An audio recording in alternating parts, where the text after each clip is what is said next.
Right then, welcome back to the channel. Stephen Howson. 5 things that we learned yesterday as United crashed out of the FA Cup at home to Fulham. First off, let's start with the Chido Obi impact. Lots of excitement, lots of encouragement, I thought, from his cameo. He did show great alertness, great instincts, good movement. I would have liked him maybe to press a touch more aggressively, but I thought he bothered Fulham defenders a hell of a lot more than Rasmus Højlund has done. The fact that he managed to get 3 decent chances away, they're being registered as big chances, I think that's probably a little bit giddy. Possibly should have had a penalty. Generated those chances for himself. That's more chances than Rasmus has created in 22 Premier League games. I think that's enough to say, do I think he deserves to start over him? My gut instinct is to say no, because I don't think he's ready. And when I look at, strikers of days gone by, he's miles off those. But he's not going up against Ruud van Nistelrooy, and he's not going up against Andy Cole. He's going up against Rasmus Højlund. And I actually think, no, do you know what? Why am I holding him back? I know it's not obviously me holding him back, but like, if the decision was mine, why am I thinking about no? Why am I thinking I wouldn't play this kid? Why? Like, what reasons is there? He's raw, no doubt, right? Yeah, I don't think he's ready to be Manchester United's number 9, right? Is he better than Rasmus Højlund? You can't tell me he's not. Like, there's not a thing. He was even winning more duels than him. And it's not just a case of winning the duels. This is the weird thing with Rasmus Højlund. It's knowing when to engage in the duels. He seems to want to do that more than he wants to play football. It's a bizarre thing. I don't know what's happened to him. I don't know if someone was like, hey, you need to get more physical. You need to win some more duels. And he's just gone, right. And totally forgotten everything else that he needs to do in his footballing career. Because that's what it feels like with him. He's just gone, sound, we're doing this now. And that's the only thing that he tries to do. It's baffling. It really is. But yeah, Chido, I thought there was a lot of positives. His strength and his athleticism seemingly is translating to the first team environment. Very, very, very raw. But undoubtedly better than Rasmus Højlund. I mean, let me know in the comments, like, where would you stand? Because I don't think he's ready, but I also don't think he's worse than Højlund. So I'm a bit torn on that. It's not an obvious decision because he is so young.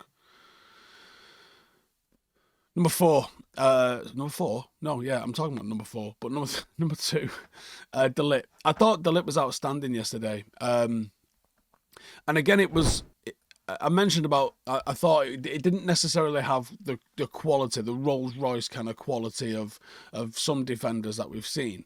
But I thought it was well, we were going to shout a man of the match.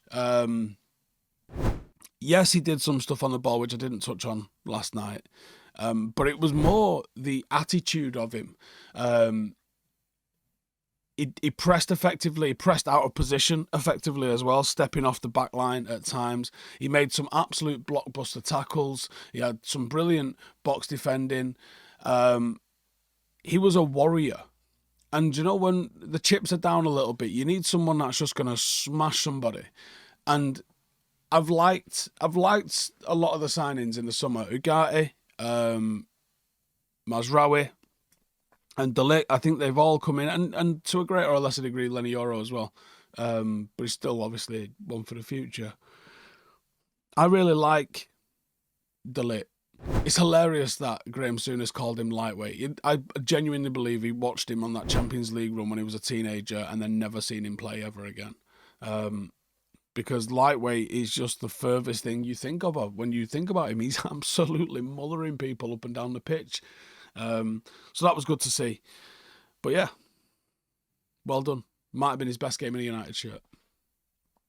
Number 3, Bruno gives us a chance. World-class player with world-class moments, world-class numbers. The finish was out of the toppest of the top draws. It was technically fantastic. The over-reliance on him must frustrate him. He's a player that should be held in a lot higher regard than he is. And probably will be once he leaves and you realise that nobody else is capable of being able to produce the moments that he produces. So big ups to Bruno Fernandes, I guess. Let's talk about Amorim and the youth as number 4. So some fans were unhappy with the integration of the youth lads,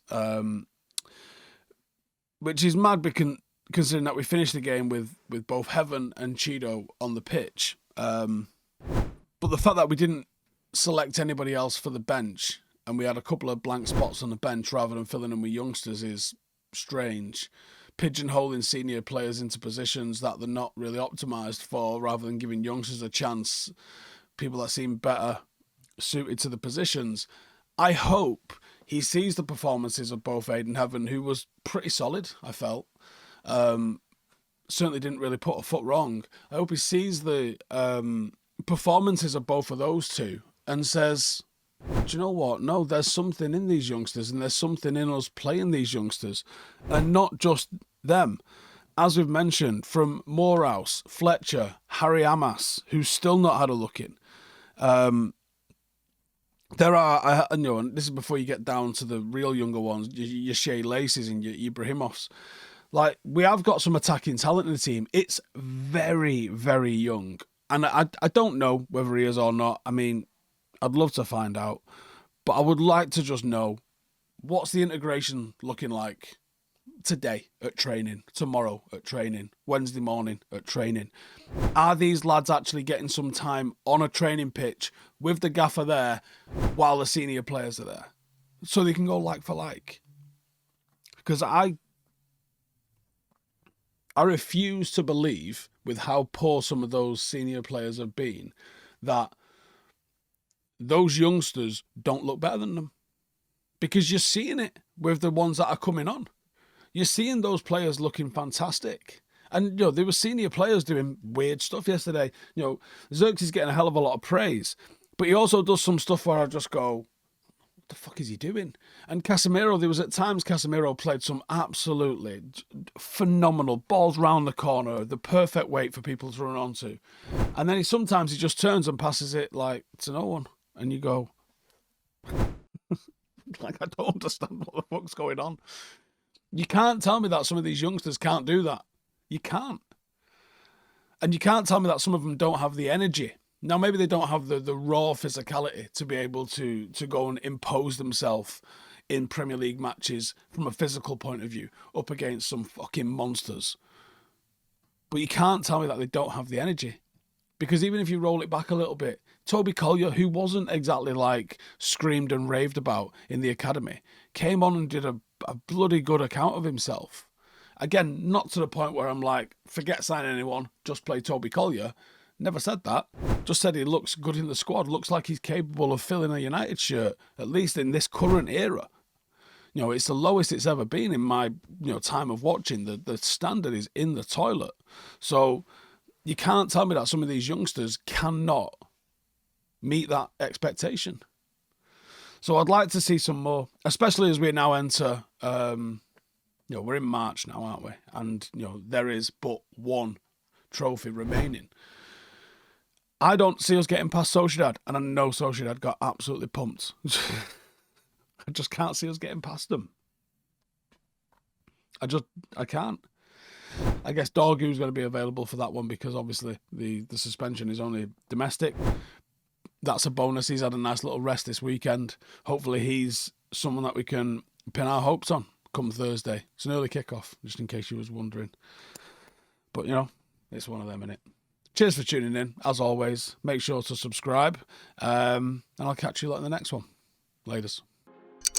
Hey, thank you for watching the video. If you are new around these parts, then don't forget to subscribe. My channel is proudly supported by my community on Patreon. If you'd like to get a little bit of extra content, a Discord group, meetups, five-a-side games, weekly podcasts, behind the scenes, and even an occasional bit of transfer news as and when I get it, then for the price of a pint, you can show your appreciation for the content that we make and get some goodies for doing so as well. Check the link in the description or click the button right here. You'll also find all of my socials here too if you want to follow me on any of those platforms. Nice one.